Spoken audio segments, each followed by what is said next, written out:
Hey everybody, Anyone is here, and today we are checking out Journey of a Roach. It's a game just released on Steam on November 4th, and it's a point-and-click adventure game that's actually a ton of fun. So, as you can see, this is the menu, really not much to it. One nice thing about this is you can actually change different music settings, so if you're really not into the music, you can just lower that up and still get all the sound effects, which I really love in a game. I love when they do that, but I actually really like the music in this game. The ambient music is very nice, so I could keep it all the way up, and the music is not too overpowering. As you can see, I have everything all the way up, and it's really not overpowering my voice, and it's not really loud, which is always nice. You have your standard options here. You actually have gamepad support, which is pretty cool for one of these types of games. The only issue with it is, A, obviously, it's a little hard to move around with it, and B, because it's not really a mouse, when you use the joypad, it automatically highlights everything you can click everywhere. So it makes the game a little too easy, so I'm not a big fan of it, but that's not something we really have to worry about. One of the really big advantages of this game, which I really like, is the fact that you have different save states. So you could have multiple people playing that game. It seems like that doesn't happen a lot nowadays. I don't know why. You would think with video games, multiple people play it, but whatever the case is, most games don't come with it. This does. Very nice. And because of that, I was able to play the game, beat the game, and start from the beginning to show you guys. So we're going to jump right into the game right now. I am going to not talk over the cutscene, because even though there's really no talking in the cutscene, I feel like they're trying to excuse me. I feel like they're trying to create a moment. So I'm going to let that go. It's about 1.5 minutes. I'm going to put an annotation right about now, where you could just skip the beginning if you don't want to watch the beginning scene. But for all the people who do want to watch it, here we go.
Okay, we are back, and I did cut off the end of it because the rest of it is just credits. But basically what happens is that guy falls down that drain pipe, gets stuck, and now it's our job to save him. So right off the bat, I love the graphics of this game.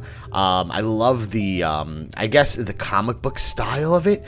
It's really nice, and unlike a lot of mechanics, unlike a lot of these point-and-click games, this has a really cool mechanic of climbing up walls and ceilings, and because of that, it gives you an almost a Fez-like feel. And these guys, I'm not sure what they're for in the game. I guess they're just for an achievement that you get a little later when you collect them all.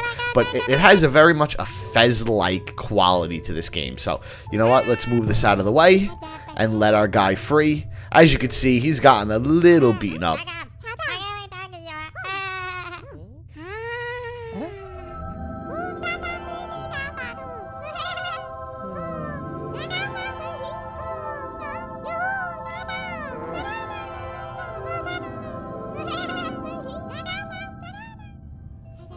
Okay, so I know there's not much talking in this game, and I don't really have to be quiet during the cutscenes, but like I said, I really like the graphics. I feel like they're trying to build, you know, an atmosphere, a feeling, and I'm going to let them do that. So, as you can see right now, before from the cutscene and from what he's telling us, Earth, or wherever we are, assumably Earth, is just a barren nuclear wasteland. And us bugs have taken over, which is pretty cool. So what we have to do now is we have to make our way through here, and it's pretty straightforward, and a lot of these puzzles are straightforward, except some of them. Some of these puzzles get really, really complex, which I like. So I'm just going to play this for a little bit. I don't want to go too far in this game just because this is the type of game you have to experience for yourself. So the controls are pretty straightforward. First of all, you have an inventory up here. Now, right off the bat, it only shows about 6 squares, but what I found is the more stuff you pick up, this actually just expands. And we might see that during this, we might not, but it does. I don't know if it expands more than 2 rows. I've never actually had to pick up that many items at once, but it does. Another thing that you have is a map. This is your diary. And as you've seen before, he's seen that one flower growing in that nuclear wasteland. And he was telling me about it, and that's what we want to go find. So this is our map. This is basically as you go through the game, the map fills out very straightforward and shows you where your actual cutscenes were. So let's get out of there, and that's pretty much the gist of it. The rest of it works like a normal adventure map. So let's just get that lock open, get through here, and see on to the next cutscene. I'm probably going to play this through, like I said, until maybe the first major puzzle. Because, again, this is the type of game that you really want to play for yourself. So we're just following this guy. He's going to come show us where the flower is. But we have a couple obstacles. Obviously, we can't go through this nuclear waste. So what do we have to do? Again, we have this nice little fez-like quality that allows us to walk up walls, and it kind of changes things. So it's more than just walking up walls, though. I mean, yeah, you can walk up walls to get to places like this, which is really cool. But the mechanics allows you to get a different perspective on things. And when you're upside down on a wall, you might see things that you don't normally see just standing on the floor. And you could also access things that you can't normally access. One more thing that I forgot to show you of the interface is you have this little blown out view right here. I believe they call this the I guess it's the hotspot view or something like that, because all the major hotspots get highlighted when you do that. But there we are. We will do our first flip of the switch.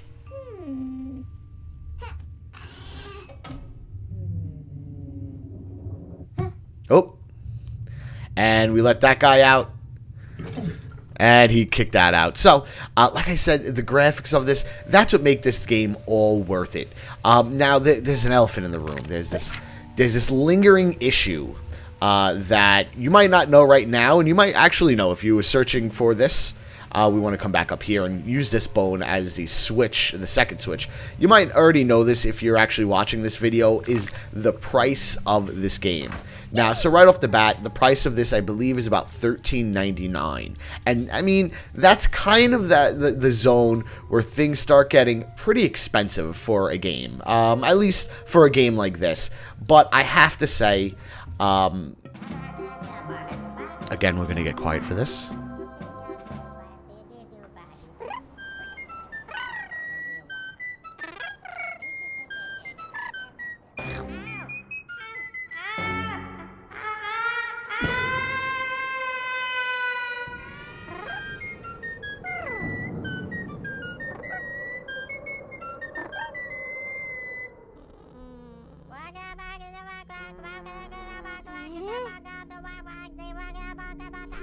Good job, guy.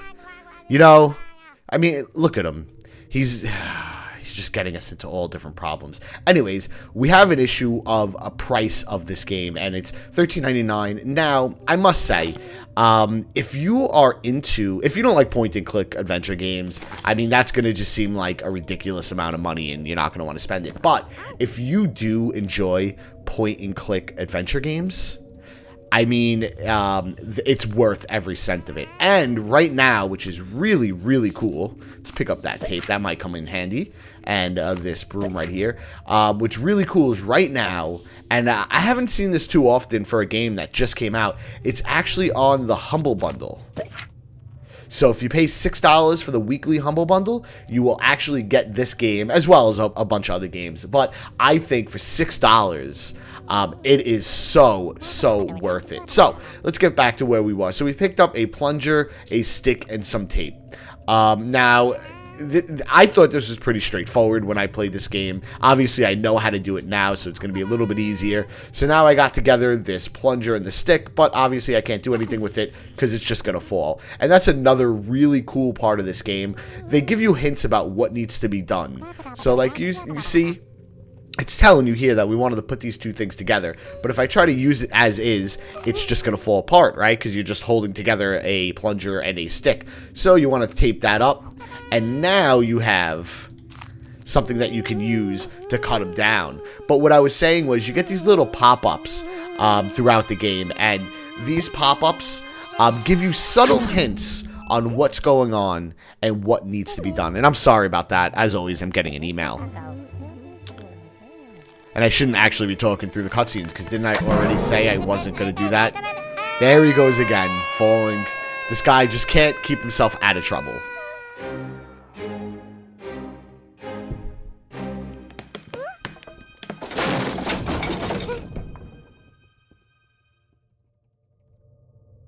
Okay, so as I was saying, you get these little tooltips, and it just gives you an idea of what you need to do. It doesn't come out and straight up tell you, but it throws you a little bone, which I really like. There's some really tough puzzles in this game, and without those, it would be actually pretty hard to complete.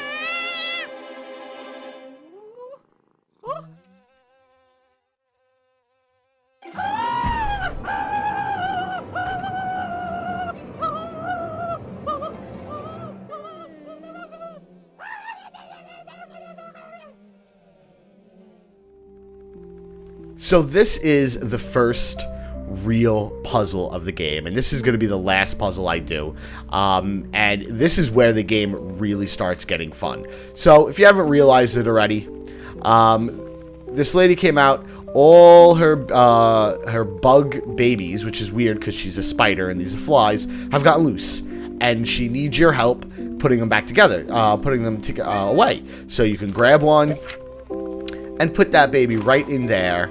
And there you go. But now, obviously, there is a lot more to do with this. So, we need to grab some yarn from over here. Maybe this rope. Oh, we didn't grab the yarn, did we? Oh, I can't. I have to climb up there. See, and this is what I was talking about. The climbing here really does add a really large layer to this game. So, let's put this together. And now we have a full rope. So, we could take a full net. That's not a rope. We could take the net. We could put it right up here and catch that guy. That was actually the quickest I ever did that. The first time I did this, I actually put this up here, and I was running around for an hour trying to figure out what needs to be done. So we can grab this guy, put him in here, and now we have two of the babies. So now it showed in the tooltip that she's going to rock him. And after she rocks it for a minute, something falls out of here, and we have some cat food. As you can see what I was saying about those little tooltips, she pretty much tells you that she needs your help putting the babies into those holes. So, let's see. We can't catch this guy. He keeps flying away from us. And we can't really do anything with this yet, can we? But here's the little guy. Nope, he runs over here, and all we want to do is love him and hug him and squeeze him. That's it. So then we got this little food bowl right here, and we already picked up food. So what do you think you do here? Put that in there. Oh, we have to actually open it first, right? So let's just keep looking around. We have some paste here, but this shows if we try to mess with the paste, we're just gonna get paste all over ourselves and get everything stuck. So we don't want to do that just yet. So let's keep on searching through here. We have something up there, but we can't quite reach it just yet. But we have something there. Very cool. And again, the puzzles of this game, there's another one of those pieces. The puzzles in this game is actually really fun. They're really ingenuitive. Yeah, that's the word I was looking for. So see, that guy keeps just flying away from us. So let's just keep looking around, see if there's anything else around here that we can grab. So we see that there's something you can do with this, but it's telling you that there's no pin on it, so what can you really do with that? So we could try to put it with this. So now we have the kitty litter on here, and we press this, but as you can see, it doesn't work. because there's no pin in there to do anything with. So we have to keep on looking around, and there's lots and lots of items that we can still get around here somewhere. There we go. Now we have a little plane here, which is cool, but that's still not what we're looking for. We were looking for a pin of some sort. So we knew there was this up there, so why don't we take the ceiling and look around a little bit more for what we can get. So we got that right there. So now we have a couple of these guys. Still looking around, and we still need a pin to open up that can. So if we come back around this way, I believe it's one of these pictures right over here. Let's see. There's a picture. Oh, there it is, right here. Oh, and it was on the ceiling. So as you can see, going up and down is really a major part of this game. So let's come back around here, pick this up, and it really is a lot of fun. I feel bad walking you through this as is, because, you know, I already know how the game goes, and it feels like it's just going to be a waste, that you guys aren't going to be able to experience this yourself. So now, as you can see, we have the pin, we have the cat food there. So let's give this a turn, and it is going to open our can of cat food. Very cool. So now we can take this cat food, put it on here, and get our buggy friend. Awesome. So now let's pick up this bug, and we will put it right in there. And now we have 3 of the 4 bugs, but there's still 1 more bug to go. Or is there?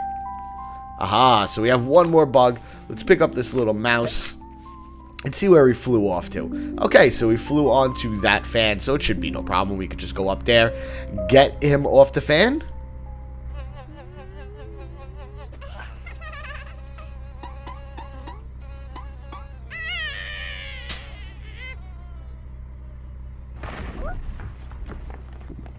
And he made a hole in the wall. One of the reasons why I don't like talking through these cutscenes is because the game does such an amazing job of telling the story without having to say 1 word. So, can't really catch this guy. He's locked himself into there. So let's take a look at this. This was actually a pretty cool puzzle. So as you can see, this has 3 dials, or 3 locking mechanisms, or whatever you want to call it. And we have a bunch of these guys. So basically, we need to fit these guys into this locking mechanism. And at first glance, it doesn't seem like it would work, but it actually is pretty straightforward. So we could put this one, is it there? So that one's filled up. But now none of these other ones just fit straight into there. So we could put this one right here. Oh, isn't that the one? Oh, no, this one goes there. But that's still missing something right there. So let's take this. And that's not the right one. Let's see. Put that there. And then we could put this here. And we need 1 more. Is that it now? We need... Oh, that doesn't go there. That goes here. Hold on. You know, I did this in my first try last time. No. Does this go here? Let's see. That goes there. Okay, now this guy goes here. This is going to go here. And this goes here. We're still missing something. Let's get back. We'll come back here. I believe there's 1 more item that we have not picked up. We do need this, but not for... Oh, yes, we need it for this. There you go. Here is the last item we have not picked up for that. And we also actually need this paintbrush right here. So let's get that while we're right here. Come back over here. And now we have the last piece needed to open this up. Very cool. So let's go grab our guy, but we still can't get him because he hurts. But it's giving you a little hint there that if you had gloves on, you'd be able to pick him up. And what do we have up there? Just as we needed, a pair of boxing gloves. So let's pick that up. So one of the things you can do with this, not only can you use your items to interact with the environment, but you could also use some items on yourself. So there you go. Now I am holding the boxing gloves, and we could pick that up. And we are almost done here. So now we have this guy, but we still have this other one that keeps flying back and forth between here and there. So let's just pick him up and put him in there. And as you can see, the gloves just completely came off. So we still have this guy up here. So what we can do with the last one is grab this paintbrush, put it into the paint. Now we could throw some paint right onto here. And now we could scare that last bug. If we can get up there, we could scare that last bug back onto that sheet of paper, and we should be able to grab him. So let's scare him over there. And now he is stuck like a fly in a trap, because that's exactly what he is. So let's pick him up. But now here's the problem. He's covered in glue. Now, how can you get the glue off the bug? Well, we've seen before, there is a washing machine in here. So what if we put ourselves into the washing machine?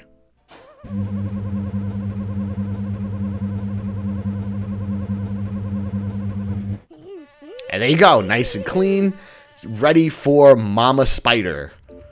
So now we just need to go back, put this last one into Mama Spider's... Oops. Oh, wait. Oh, I guess he's not... He's still stuck on me?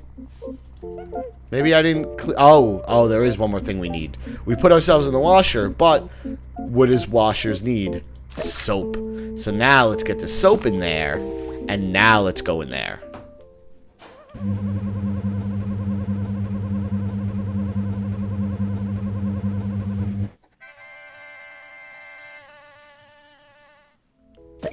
One of the things in this game that makes it actually pretty difficult, makes the puzzles pretty difficult, is like what you've seen just a minute ago. Sometimes you'll be able to activate an item, part of the puzzle, without actually finishing the section you need for that puzzle. So it makes it not confusing, but it doesn't let you just really brute force a lot of the puzzles, because a lot of the puzzles will look like it's actually triggered.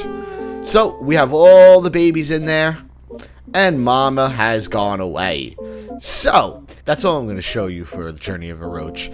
As I said earlier, it came out on November 4th at a list price of $13.49, but for the week, it is available on the Humble Bundle weekly sale for $6, and really, for any point-and-click fans, between the graphics, storyline, and gameplay, it's definitely worth the $13.49, and at $6, I mean, it's a definite pickup for anybody. My wife has been dying for me to finish this recording, because she been wanting to play this game.